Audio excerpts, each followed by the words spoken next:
Hello everyone, आप देख रहे हैं आपका अपना चैनल लर्न विद पैसिफिक। तो आपको जैसे पता है कि हम बेसिक टू एडवांस के लिए अभी share market basic to advance learning के लिए हमने एक सीरीज स्टार्ट किया है फंडामेंटल एनालिसिस के लिए। तो उस सिलसिले में हम अभी हमारा ये छठा वीडियो होगा। आप पीछे की वीडियो जाकर देखना चाहें तो देख लीजिए, क्योंकि आप देखते हुए आएंगे तभी आगे की वीडियो समझ में आएगी। ठीक है, तो चूंकि वीडियो काफ़ी लंबी हो जा रही है तो मैं डायरेक्टली अभी पॉइंट पे ही चलता हूँ जहाँ से मैंने 5th वीडियो कंप्लीट किया था। ठीक है, तो ये हमारा छठा वीडियो है। तो इसमें हम देखिए क्या क्या देखेंगे ना, ये पीयर कंपेरिजन हम देखने वाले हैं। तो आज के इस वीडियो में अब देखिए, जस्ट एक मिनट मैंने स्क्रीनशॉट ले लूँ। हाँ, तो पीयर कंपैरिजन मैंने क्या बोला था कि ऐसी कंपनीज आएंगी जो सिमिलर वर्क कर रही हैं। तो गणेश हाउसिंग ये हाउसिंग को मीन्स लोन प्रोवाइड करती हैं, मीन्स हाउसिंग को अफोर्डेबल बनाती हैं। तो सिमिलर वर्क कौन कौन सी करती हैं आप देखे होंगे, आपने देखा होगा डीएलएफ आपने नाम सुना होगा, गोदरेज प्रॉपर्टीज नाम सुना होगा आपने, ओबरॉय रियल्टी नाम सुना होगा। ठीक है, और ये अनंतराज और गणेश हाउसिंग ये सब नाम सुना होगा आपने। कुछ कुछ चीज़ें आपने नाम नहीं सुनी होंगी तो इसे आप चाहे तो स्किप कर दें। ठीक है, अब देखिए चलिए, नाम सुनना ना सुनना उससे कोई मतलब नहीं है, हमारा फंडामेंटल अगर स्ट्रांग है तो हम कंपनीज को ट्रेस कर सकते हैं। ठीक है, अब चलिए देखते हैं इधर करंट मार्केट प्राइस के अंदर में देखें अगर, तो अभी क्या प्राइस चल रहा है स्टॉक का वो तो हमें ये बता देगा।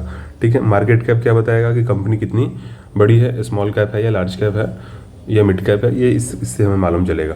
अब देखिए ये गणेश हाउसिंग अभी हम स्टडी कर रहे थे, इसकी कितनी 11,665 करोड़ की कंपनी है।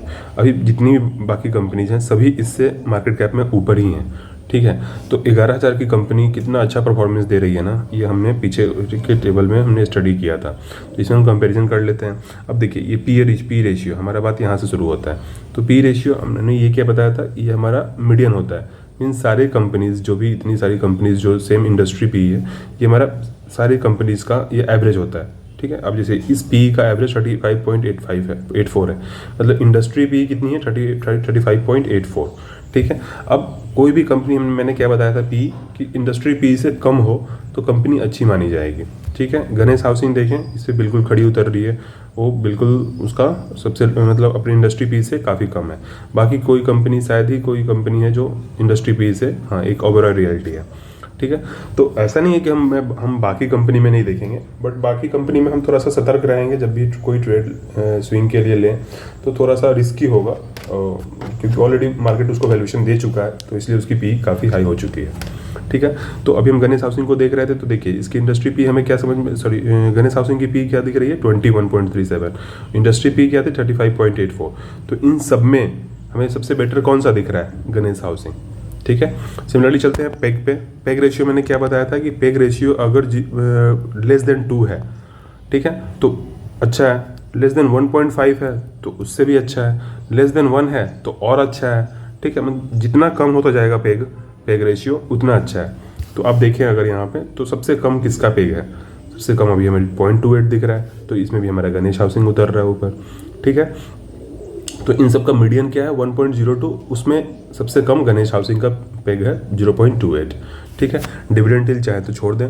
गल्ला रेशियो मैंने क्या बताया था कि गल्ला रेशियो अगर ग्रेटर देन 0.6 से ऊपर है तो कंपनी अच्छी है। ठीक है, ऑलमोस्ट सबका सिर्फ ये निगेटिव है इन दोनों को, तो चाहे तो इन दोनों को छोड़ दें। ठीक है, अब बाकी सबका अप्रॉक्स 0.6 से ऊपर है। ठीक है, तो बट इन सब में सबसे ज़्यादा गल्ला रेशियो किसका है, देखो ये 1.46 दिख रहा है और 1.62 और ये 1.38, मतलब गल्ला रेशियो 0.6 से ऊपर है, तो ये कंपनी गणेश हाउसिंग इसमें भी खड़ी उतर रही है। ठीक है, एएलडी और एएलडी पीवाई मैंने क्या बताया था कि ALD means asset light dynamo should be greater than asset light dynamo previous year. ठीक है, तो प्रीवियस ईयर से देखिए यहाँ पे ये बड़ा है। अब देखिए ये एएलडी क्या होता है ना, इसके लिए एक सेपरेट फिर एक वीडियो बनानी पड़ेगी कि एसेट लाइट डायनामो होता क्या है। ठीक है, तो अभी बस आप इतना जान जाइए कि एसेट मतलब प्रीवियस ईयर से ये वैल्यू ज़्यादा हो, तो देखिए 0.36 0.34 से ज़्यादा है, मतलब ये कंपनी यहाँ भी खड़ी उतर रही है। ठीक है, सीधा नफा मैंने क्या बोला था कि 8% से ऊपर हो। ठीक है, देखिए 8% से ऊपर ये भी है, ये भी है, सभी लगभग 8% से ऊपर है। तो कभी कभी एक इंडस्ट्री पे भी डिपेंड करता है ना कि इंडस्ट्री कौन सी इंडस्ट्री किस में काम कर रही है। तो ऐसी इंडस्ट्रीज में जनरली सीधा नफा ज़्यादा ही होता है। तो देखिए फिर भी मतलब ये तो खड़ा उतर रहा है ना यहाँ पे भी गणेश हाउसिंग, तो इस इस पॉइंट पे भी हमारा गणेश हाउसिंग खरा उतरा। ठीक है, तो आगे की ये इसके बाद और भी इसमें कुछ हैं, शायद सीधा नफा के बाद भी हाँ और भी है, तो इसको चले देख ही लेते हैं। तो EV अपन एबिटा हमने क्या बताया था कि ये जितना कम हो ना EV अपन एबिटा उतना अच्छा होता है किसी कंपनी के लिए।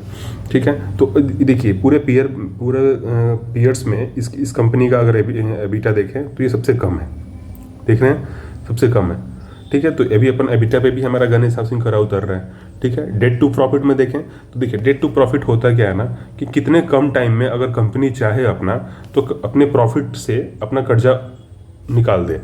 मीन्स जैसे इसका 0.06 है, मतलब ये 1.42 है, मतलब ये कंपनी अगर चाहे ना अनंतराज तो अपनी प्रॉफिट को अगर दे तो 1.4 मतलब मान के चलिए कि 1 साल 4 महीने में अपना कर्ज उतार सकती है अपने प्रॉफिट से।